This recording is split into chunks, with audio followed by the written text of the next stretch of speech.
Come and dine. Jesus has a table spread. Saan siya? 15 ate. Page 15, let's sing the song Come and Dine.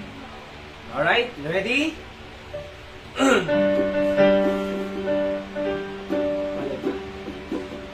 Ready, sing. Jesus has a table spread where the saints of He invite His chosen people come and dine. Wait lang. Nagamay ko. Come and dine. Okay. Sautuhan kayo ah. Sige. Intro. Hindi kaya nandito. May kami ko. Buong kaya yata. Jesus.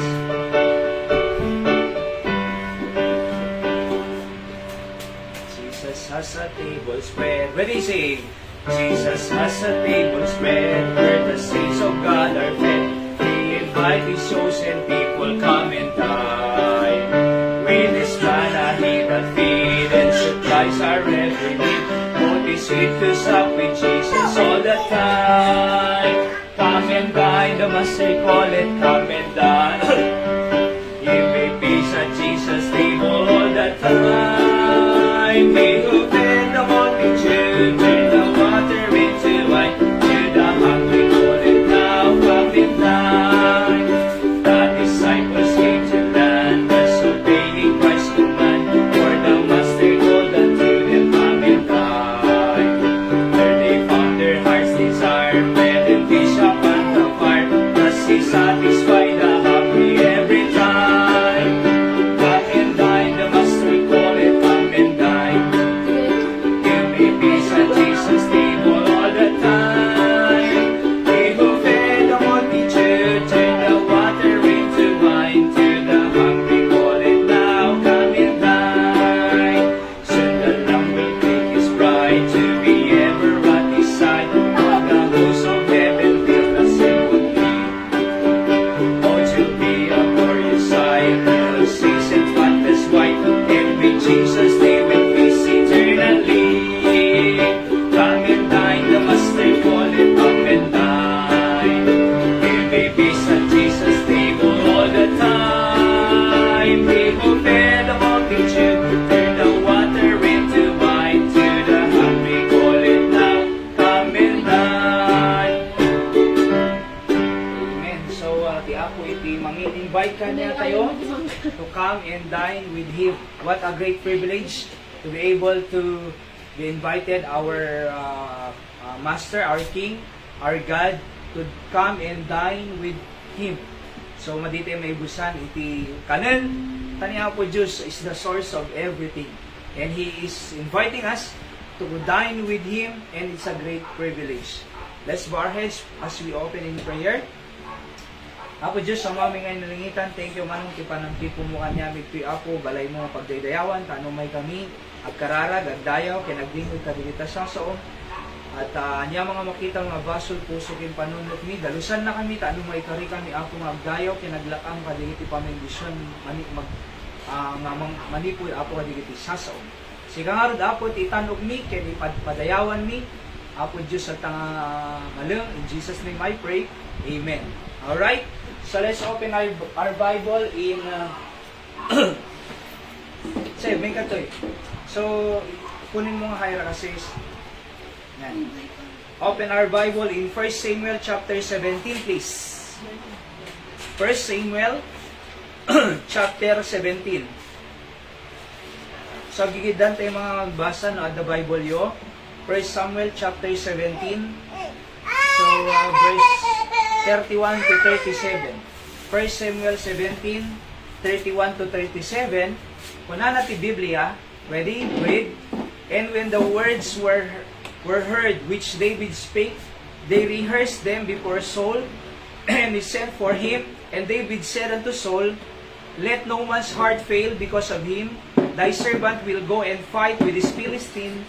And Saul said to David, Thou art not able to go against this Philistine to fight with him, for thou art but a youth, So ubing ka kunana, kabataan ka deti ket ni Goliath ket champion, natayag.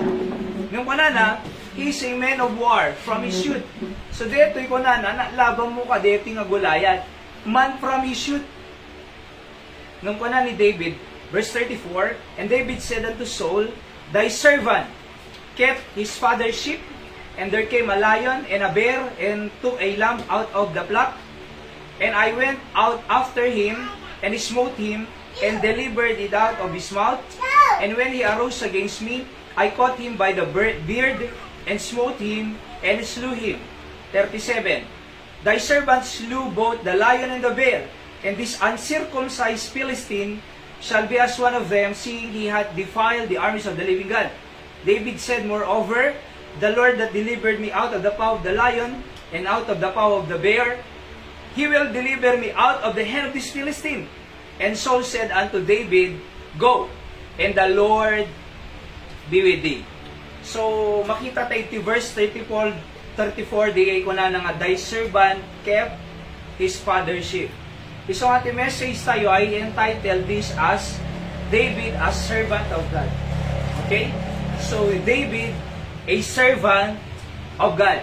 So, makita tayo dito nga istorya nga binubutin ni Goliath, digitay people of chosen nation Israel, nga awan ti lumaban. Oo.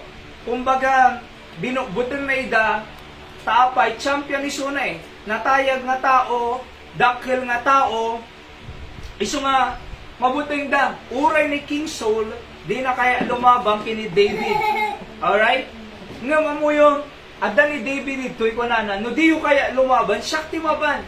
Apay, kasi no in-deliver nak ni Apo Diyos, kadejay, paw of the lion, and the bear, uray pa deti uncircumcised Philistine nga detoy, will deliver me out of this uncircumcised Philistine kunana. So, makita tayo ti istorya, talaga nga naaba ni Goliath, kadejay, naaba ni Goliath kini David, not because of his power, not because nga di silaing na, but because of the power of God, nga inaba na ni Goliath. Kasi kunan David, I will go in the name of God, so that this uncircumcised Philistine might know that there is a living God of Israel. So, hindi nga rin aglaban da malagipyo, di ba? Kung nga rin ni Goliath kini David, hindi nakita na siya lumaban, anak, aso, kuna na ni Goliath. No, kuna na. Sige, padasin taglaban. You go with your sword, I go with God, kuna na, with the power of God. Kaya itinaglaban ni David kin Goliath, anak, makita tayo. Napabagsak ni David through the sling. Tapos, bato lang, ay smooth stone. Intira na minsan, na headshot. Bimagsak ni David, timbaray ni David, kini Goliath, inala na jay sword na, pinutol na jay ulo na, ingato na jay ulo na, nakita ni kitay Philistine nagtataray da. Apay, kasi, ni Apo Diyos, addakin David. Kaya nga po, David as servant of God. No, datay agbaling as servant ni Apo Diyos, God is always with us when we have a servant attitude. God is always in us. The presence of God always in us when we have a servant attitude. No ko na mga servant, bondmen. Medyo nasakit yung boses ko na. Servant means bondmen or slave. Yan ang dalawang meaning ng salitang servant dito. Bondmen. No ko na mga bondmen or slave, at the iti awan ti control na over his own life, awang control na over his own body. So, no anay pagka master na, isusurutin na. No ana, directive di master na, isu aramiden na, apay, servant bondman, or slave. So, ana maadal tayo tibiyag ni David. Letter si amin dito, David's confidence. Okay? So, kung na ti verse 11 and 12, 1 Samuel 16, 11 and 12, And Samuel said unto Jesse, Are here all thy children? And he said, There remaineth yet the youngest, and behold, he keepeth the sheep. And Samuel said unto Jesse, Send and fetch him, for he will not sit down till he come hither. Wala na. And he spent and brought him in. Now he was ruddy and withal of a beautiful countenance and goodly to look to. And the Lord said, Arise, anoint him, for this is he. So, anoint him kunana, for this is he. Di nga panang-anoint, di servant ni Samuel, ni Deacon David, ay makita tayo nga nagkaroon ni David iti favor from God nga depit iti sumarno nga hari. Di ba? So makita tayo ito'y umuna, letter A, his relationship with God. Relasyon na. God chose David to be the next king. Di ba? To be the next king. At iti nasaya at nga relasyon na kinapo Diyos. Amo yun, napatig nga adamo na saya at nga relasyon tayo kinapo Diyos. No kasi mo ti parents tayo, napatig nga adda na saya at nga relasyon tayo ti parents tayo. Di ba? No da boyfriend king girlfriend mo, nasaya at nga relasyon mo kadijay, boyfriend or girlfriend. Kasi no awan nasaya at nga relasyon nyo, anong nga pagkaduan nyo, anong nga ti agreement nyo, di ba? Anong nga ti direction nyo, awan. Awan nasaya at nga relasyon, di kay pulos ag kapya, di kay pulos ag kinasurutan, di kay pulos ag-agree. Awan nasaya at nga relasyon. Kasi mo't kinapo Diyos, kasla King David, iso na pinili ti Diyos nga nagbaling nga king. That's why maganda ang relationship niya sa Diyos. And alam niyo po, deta ti may nga kapapatgan, ti biyag ti may nga anak ti Diyos. Iya sideg tay di relasyon tay kinapo Diyos. No adayo relasyon tay ti Diyos, ay adayo mo ti panakaawat tay no sino ti Diyos. So no adayo relasyon mo kin mama kin papam, ay adayo mo iti riknada king ka. Di ba? No adayo relasyon tayo ti best friend tayo, ay adayo mo riknada kanya tayo. Ngam no asideg ti relasyon tayo, ti parents tayo, ti friend tayo, especially kin Apo Diyos, aday tinasaya at nga fellowship yo. Langin. Di ba? Nasaya at iti panagdindin na yung nga kanayon. So, ni David, ang muna ni Apo Diyos Idi lumabang kinhari sa ni Goliath, kunana, that the arm, kunana, who is this uncircumcised Philistine, that he should defy the armies of the living God. Verse number 26, chapter 17. Sino dito yung uncircumcised Philistine, kunana, nga labanan na mo dito yung armies of the living God.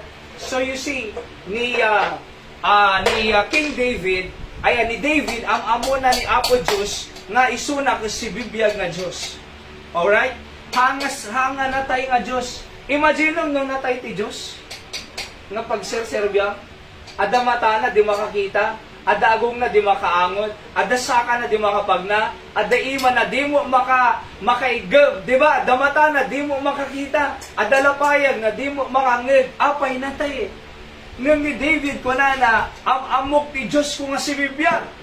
Iso na mang tultulong kanya. No adda digitay plax ko na digitay tupak no adda ti manglapa, mangkagat nga bear and lions. Patayag digitoy. Lions and bear. Why? Kasi I know that God is helping me. I know that God is alive. Iso nga kayang-kaya na digitoy ko na. So makita tayo nga ang amo ni David ni Apo Diyos. So no ang amo ni David ni Apo Diyos at nasaya at nga relasyon kin Apo Diyos. And because of that, napentasi langin-langin da. Di ba? So napatid ng amo tayo ti Diyos. Kasi the more we know God, the more we trust God. Kaya nga hindi makilaban ni David kini Goliath. Siya kun nanay ti manglabang kadetoy nga uncircumcised Philistine. Apay, amok ti Diyos kunana. Amok no sino ni Apo Diyos. Si bibiyag ti Diyos. Kayang-kaya ti Diyos dito yung uray champion. Siya ubinga ko nala ni Goliath ko champion. I can go over against this Goliath. So makita tayo, inaba na. Tama kita? Kita mo man? Tapos, sige, kasi ano mo dito. Basta, tanongin mo lang kung bakit. So, nasaya at relasyon na kinapo Diyos. May kadwa, respect God. Hala nga, adati good relationship na kinapo Diyos, ngam adapay respeto na kinapo Diyos. Verse 14. 1 Samuel 13:14 ko na ti Bible, but now thy kingdom shall not continue. The Lord had sought him after him, a man after his own heart. So makita tayo nga David is a man after God's own heart. Apay a man after God's own heart. Kasi jay puso na, asidagkin niya na eh. Di amin? So, ada iti respect na kinapo Diyos. Alright?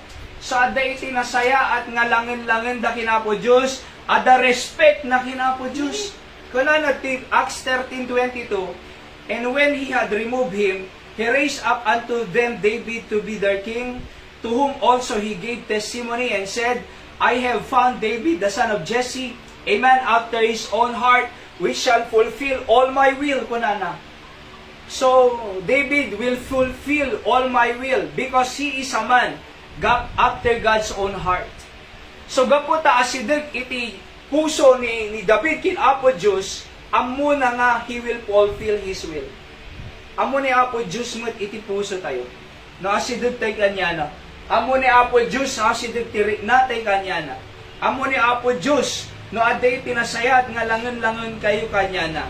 And He knows it if we will fulfill the will of God. At no kasjay, ti Apo, makikaadakang kanayong kanya tayo. Di ba?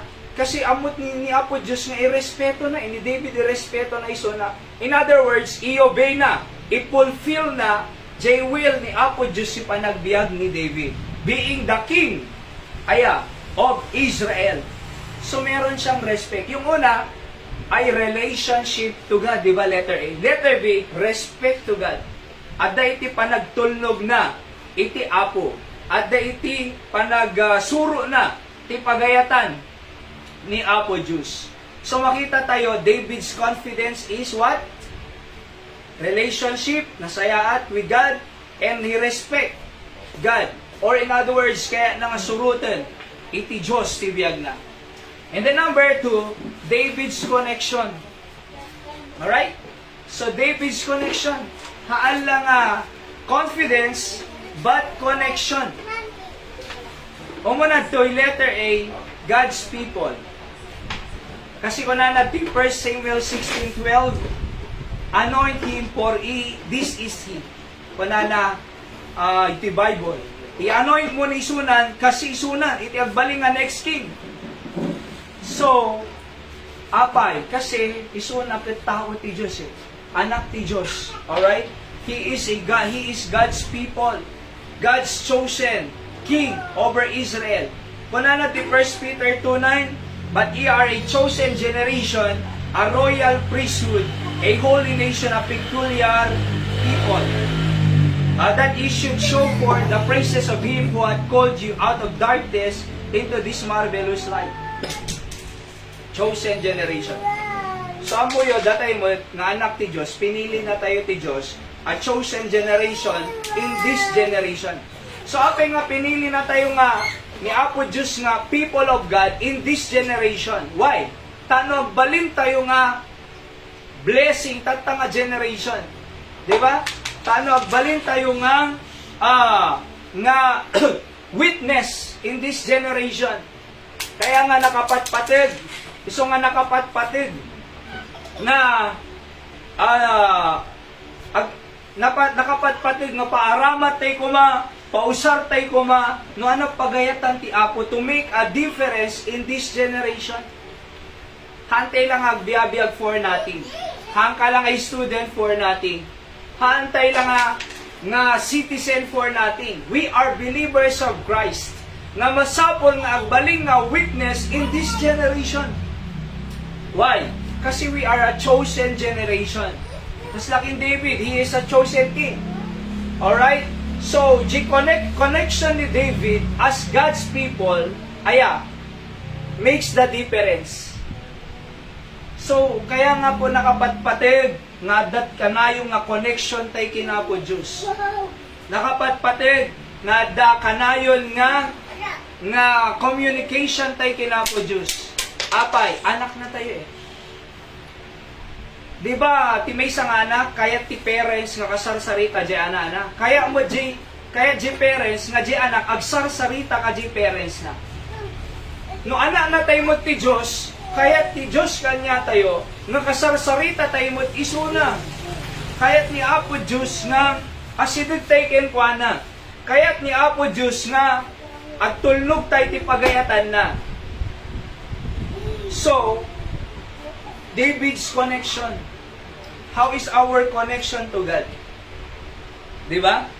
Kasano ka nga makasarsarita ti Apo?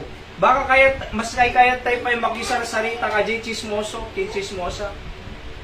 Baka kaya tayo pa'y ngayatas si sarili tayo, kadigi tayo, tattao nga,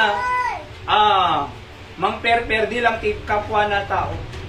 Baka kaya tayo pa'y nga makisarsarita, maki-attach kadigi tayo tao nga daguran at ipada na nga tao. Di ba? We are wasting time, kakabsat kanyada. So as a child of God, as a chosen generation, as God's people, dapat ni Apo Diyos iti connection tayo. Dapat isuna attachment tayo. Dapat ti Apo, kasano nga may sadag ko iti relasyon ko kin Apo Diyos. So David's connection as God's people ay chosen. Na tayo pinili na tayo mo ni Apo Diyos, di ba? Anak na tayo eh. Oo, dapat iyasidog tayo tirik natin ti Apo. Hala nga, God's chosen people. Letter B, God is our protector. God is the protector. Makita tayo, dinilabanan ni David ni Goliath, 1 Samuel 17, 34-36, ni Apo Diyos prinotektaran na ni David. Kaya nga nangabak eh. Di ba? Iso nga rin awang pulos galos na. Awang pulos tipping, tiwian niya mga parte bagay na. Apay, God is His protector. So nadakos si Lobo. At dito amo nusin umang dumpar kanya tayo. Many times agdadrive amot at that time nga ada na bartek idi di mala ni jay kalsada na bartek in pasok na latag amo na nga mapanakon nga mamuyo nakalusot imbagta nakalusot kasi no madina nakalusot tinamaak baka na tayo. Pero konak, idi limasa, thank you Apo. Di ba? Thank you Apo, ta inispare mo biyag ko. At dapat time, idi nga, agdadrive back, enalubo, kasi agtutudo, ada yung tulad ko, ti may isang asidag iti ilog. Ano ilog, Ilocano na? Waig. So, asidag di nga min dalan, basi lang talaga. Ngam, in sirrit ko, hindi mo iatras ko, hindi mo agatrasin kasi nalubog. Among, basta binirit ko lang nag-atras, nakaawi lang. Next day, hindi na pangko kinita DJ nga waig, hindi kinita ang kasyal, nang naninatinag, dilugan. Kasi nang nanin eh, thank you God, thank you Lord. Kinaimbag mo kanya. So, pinotektaran naman eh. Di ba kung natin hindi camp, ay kano deta, hindi mapantay jay batak, ada na disgrasya ti, di ba? Imbag ta, hantay nga, napangadagos. So, kasi your uray tayo jay agin in now. Tama ba yan? So, kumbaga, ang munti Apo, He knows best eh. No ay napangiturungan na kanya, nga protected, kakasinuhaan, hatay ka eh. So, God's protection. God is our protector. Unexpectedly, dim amo eh, baka dong parang dakang ng ni Apo Diyos protector tayo. So, last po, number 1, I said, David's confidence. Alright? David's confidence. Ana J.A., relationship with God. Ana J.B., respect God. He willing to fulfill the law of God. Iso nga a man after God's own heart. Number 2, David's connection. Ana makita tayo God's people God is the protector. Lastly, David's character. Ana makita tayo nga character ni David. 1 Samuel 17:20 kunana to, and David rose up early in the morning and left the sheep with a keeper. Leave a sheep with a keeper. Idi na pan nagpakan isuna kadigit ikan kakabsa na ije battle, adal alagaan na nga plak, adal alagaan na nga tupa. Ngem bago na nga panawan ije sheep nang ibati isuna ti keeper. Hana nga pinanawang basta-basta. Kasi nung arod adalayon nun kay pinanawan na. Nung arod adda beren tapos pinanawan na. Di na tayo di alaga na. Ngem bago pimano ni David nga mapanagpakan ka di kakabsa na nga adda ije battle ay adda imbati na. Kuna na toy and left a sheep with a keeper. So makita tayo ije obligation. Aya, responsible isuna. Hana nga bilaybay ang alaga na. Nadadumang amin, trabaho tayo nga trabaho, obra tayo nga obra, ngam adum gayang mabaybayan tayo. Nga dapat maaramid pero haang nga naaramid. Di amin? So ayam ti estudyante, di pa'y gayang nakas-assignment. Di ba? Facebook, at dapay gayang project na nga dinalpas. YouTube, hampay gayam nakapag-assignment. TikTok ka nga TikTok, di ka pa'y gayam, adapay research mo. Di ba? Sumalip-lipatan tayo, obligasyon tayo nga nang runa bago tayo ko maag-Facebook. Di ba? Imbes na, awang pa'y gayam ka na, tapos adetsi pagay-ayaman, awan to kananan. I'm saying, his obligation. He left without keeper. Dapat responsible tayo. Anak na tayo ti Diyos, hanlang nga the responsibility mi Jibalayo, J eskwela, uray pay kas anak ti Diyos, iti Candle City, iti ayan tayo, adamo obligasyon tayo, kinapo Diyos. Ano di ay? Agbaling nga witness ti kinaimbag ti Diyos, ti salvation ti Diyos, iti kinaimbag ti Diyos, iti aramid din ti Diyos si biyag tayo agbaling nga witness. Kita niyo ni Nanay Richie, nag-testimony di, successful operation. Nagrigat ko na pinagdaanak hospital, operation ko, ngam nalasatap, kinaimbag ti Diyos ko na. So, agbaling nga witness. Ada obligasyon tayo dito. Di amin? So, iiburay tayo, iti kinaimbag ti Diyos, iti panagbiag tayo. Numan pa'y kaslaan fair ti situation. Numan pa'y criticize na tayo. Numan pa'y ado iti may bagbagada. Numan pa'y kaslang maabak tayo. Num ibagak kanyang, when we do our obligation to God, God will defend you, God will help you, and God will help you accomplish na kailangan nga ma-accomplish. So, His obligation. Letter B, His obedience. His obedience. 1 Samuel 17:17 to 18.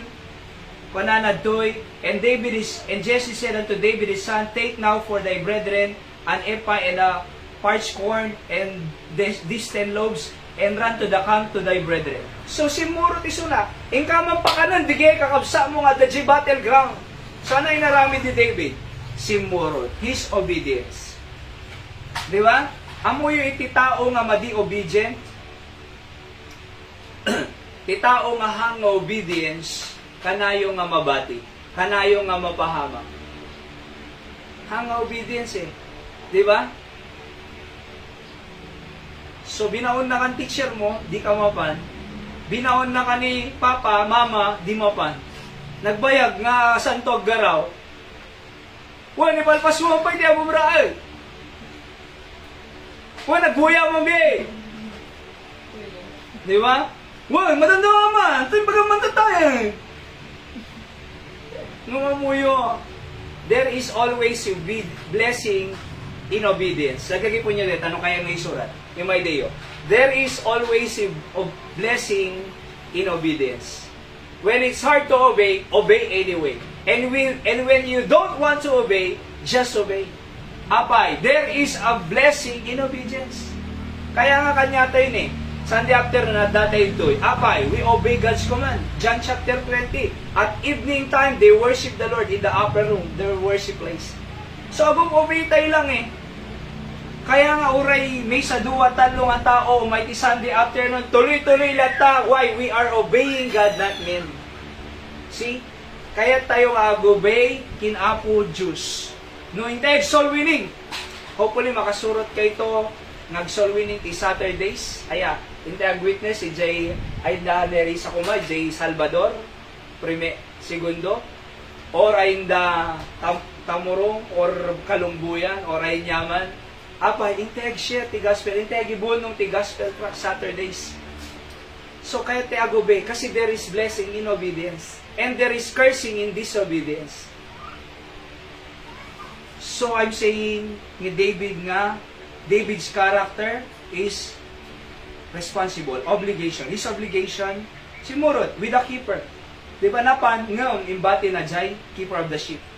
And his obedience, sumurot. Kaya mo yo, adupay ti surprises ni Apo Diyos si panagbiag tayo. Adupay ti bendisyon ti Diyos nga itid kanya tayo. Iti Candon City, adupay ti itid ti Diyos para kanya tayo doy. Ikan na tayo pay daga ni Apo Diyos nga pagpatadiran tayo kapilya. Ikan na tayo pay building. Ikan na tayo pay professional. Ikan na tayo pay ti teacher ka sa akin winning. Di ba? Ikan na tayo pay ni Apo Diyos. Iti, anangin ka? Ha? Agriculture, di ba? So dito ito mabisinan. Apa ya? Agriculture. Oh, awan ti teacher na awan agriculture. Awan ti architect na awan agriculture. Awan ti doktor na awan agriculture. Ha? Awan ti anya mga profesyon. O, kita mo ka, baligin to ni Aleli, o. Di, maya. See? Kaya mo yo, adupay titid ni Apo Diyos kanya tayo. Kaya nga, adupay ti miracle nga ipakitin ni Apo Diyos kanya tayo. Miracle nga sumalun at tayo. Di kita'y all this tayo to'y, senior saints, di ba, nga makong na, I believe nga agasan pa iti Apo Isuda. Pati dugang pa ni Apo Diyos Isuda. Tibiyagda, apay, kasi adupay ti kaya nga ipakita ni Apo Diyos kanya tayo. Ito Candon City. So, just hold your grip. Aya. Hold fast. And let's obey. And let's do our obligation following the Lord. Why? Because adupay iti surprises na ni Apo Diyos kanya tayo. Di pa nagbiag tayo. Adupay parabor na. Ngayon kanya tayo. Kano, dito agobe, makita mo nga Roger parabor. Makita nga Roger blessing dito agobe, dito makita. Di ka makagraduate no di ka agtuloy. Nag-sardin ka, di ka makapasa. No di ka agrevyo, bumagsak ka. Di ba? So, pinakamahalaga, agobe tayo. Isot kaya ti Diyos, para kanya tayo, adupay itin na kanya tayo. Di ba? Adupay ti surprises ti Apo kanya tayo. Kahit ko pa yung makita, aming ngayang people, iti makagraduate na sayaan. Di ba? Tapos ang pamilya danto, aga-asawa danto, maka-establish na ti godly family. Pamilya nga na Diyosan nga dabutan ti Diyos. Pamilya nga agserserbi, amin kinapo Diyos. Pamilya nga mapanjit church together. Apay, kasi kaya daw pa agserbi di Apo. Nagmayangakit kita. Hanga deti, pamilya nga, ag-asawa, ag-apa, ag-pimpin na uyo, ag-dindinanog, di ba? Tapos sukatan na di asawa na hangko. Wano hangket agasawa nga ang bibiyang da ka di anak da no ana oras nga kaya nagawi. Tapos ang responsible nga ama di na kaya tagtrabaho, dumawa la kwarta ka di mamaking papa na ngaysok pangpangan na kadigian na irresponsible. Kaya mo yo pinakamaganda obligated tayo. Do our obligation and obedience. Be obedience. Let's pray, Apo. Thank you sa nga inadal mi. Bendisyon ng ti panagbiag mi, Apo, digiti nga sasaong. Help us to obey you always. Go to church, witness, and bring gospel, give gospel tracts. And even, O God, nga patuloy nga karkararag, kaya nagpatuloy, Apo Diyos, na dumakal ti pamatilan mo. Bendisyon ng aming agdinding online, oray pa'y on-site. Sika apo iti magtulong kanyami, apo iti panagbiag mi, di nakambaybayan. Nakakidom tayo kin nakakidom, ay nakadumog kin nakakidom tayo kausat. At pray ka mambiit kin apo Diyos. Tulungan nak ti panagbasa ko na. Apo, unaot ko madya panagbasa biit kaysa jay Facebook or TikTok or YouTube or Instagram or Shopee or ano man. Di ba? Ako unaot ko mabiit digiti priorities ko. Iyon na kumabiit, iti dapat ko aranidin. I want to obey, I want to be responsible, obligated, iti dapat kong aranidin.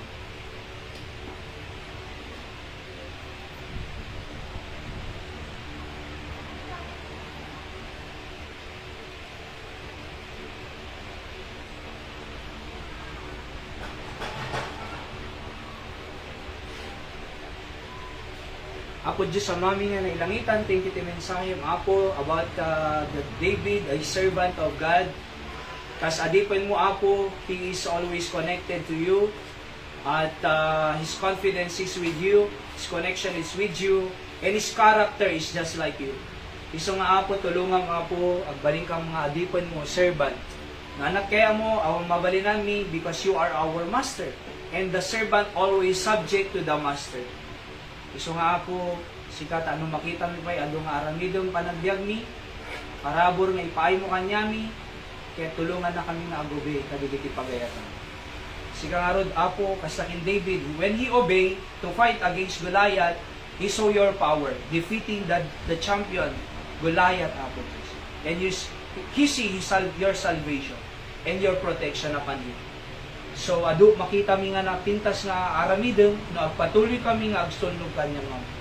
Iso nga tulong, digiti estudyante apo, ti panagbasa da, bendisyon nam, digiti masaksakit nga kausat mi, palay no misuda apo Diyos, kadigiti saksakit din na, ni Nanay Richie, kanong mga opera, makarecover, pay ko mga nasapan to, tay Joseph, nay Dora, nasag amin nga, inasasikasunda, kore the brothers yan apo, nga, sumalun at iti from cancer, makarecover ko ma, damang reveling, bendisyon ng misuda, tisalunad da, ni Pastor Sam, atin mi nga pastor, na kasalukuyang ada iti sagsagabaon na fever, sakit-ipan na ken, uray pa'y apo Diyos, iti J6 na apo, tagararag kung agaramid ka, miracle, tano lumain da apo, babawin iti healing hand apo nga extend mo ken kuada. Bendisyon ng tinabat-bati nga oras, mi katagon daway, kaya daydayawin da kaunay apo ti kinaimbag mo kanyami, bendisyon ng ti pamilyami, uray digiti agla, naka-online apo data, kaya tulungan mo isod nga grupa matida, bendisyon ng ti pagkasapulan ti pamilyada, kaya trabaho. Amin digiti kararag pagyaman mi, in Jesus Christ name I pray. Amen. So God bless. Makaabot da mo. Finish.